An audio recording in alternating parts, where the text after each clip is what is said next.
анау Селина деген ауыл бар, оны қазір сыртын өзі қоршап алды, өз халқын өзі қоршап алды, негізі көтеріп алды. Олар білді де, бізге келіп түскеннен 2 күннің ішінде олар өздері қоршап алды, су түспей 2 күн, 3 күн олар жүрді. Өздері трактор жалдады, өздері неғып, ауылды қолын қоршап тастады, топырақтан көтеріп тастады. Басқа 5 ауыл болса өзі. Иә, 5 ауыл болады да. Бірақ енді ол қалған жоқ, оның да полясының примерно бір 30%, 20% су басты олардың. Ауыл тұрғындары қайда жайғастырылып берді? Ауыл тұрғындары жайғасқан жері мектептерде, нелерде бұл. Жақын маңайда қай мектепте? Атакентте. Атакентте. Еге ол Мырзакентте. Мырзакентке аударды деген, негіз Мырзакенттен де қорқты ғой. Ар жақ алып кетті да, негіз Мырзакентке жайғастырған бірінші. 3 мектепке жайғастырған. Одан сразу қорқты да бұл жерден ары қарай алып кетті. Қалай 500 отбасы? Мына ауылдың өзінде қазір примерно мен келейін ба? 2000-3000 адам жайғасқан негізі. Иә, мына біздің ауылда қазір 300 үй болса 300 отбасы болады да, получается. Мерде Фердоусида тоже 800. Сондай қазір бір 800-дей отбасы бар ғой, примерно қазір 1000-ға жуық отбасы бар да енді қазір сол мектептерде паналап жатқан қазір.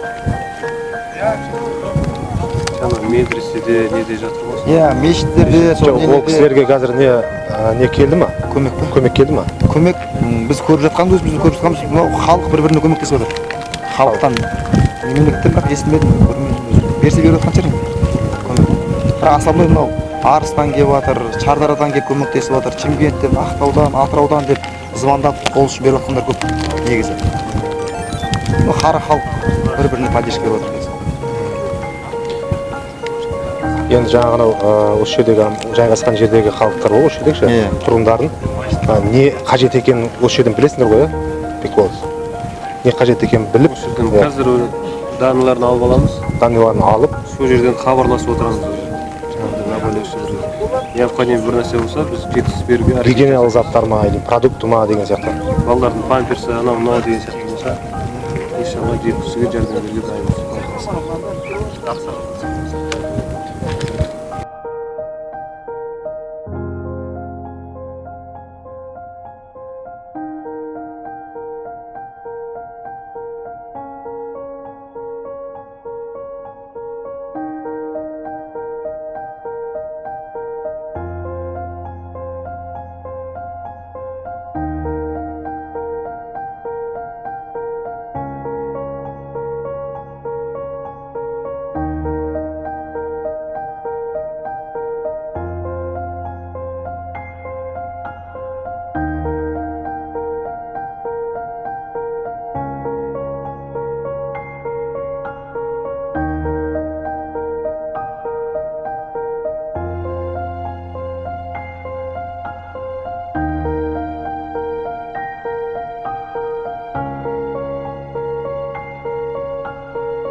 Соған біз келісім беріп, қазір халықпен соған шоғырланып отырмыз.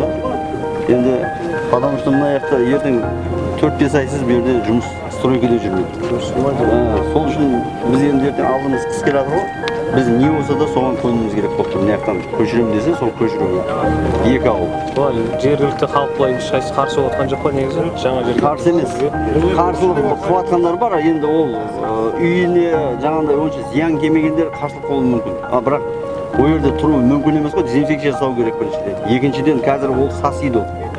Небір шіркейлер келеді, құрттайды ол. Өйткені Өзбекстаннан кейін өлімтік көп қой. Бұл жерге қам салған күнде де асатқа беріп жіберетін шығар, уже судың астында. Бөлесек болады, ауру болады, балашаға өмірі керек. Қазірдің Туберкулез содан енді вирустық аурулар көбейеді. Өзі көріп тұрған жоқ па қазір, мысалға коронавирустен бәрі қорқып отыр. 2 метрге шейін Жаңа тұрмыс.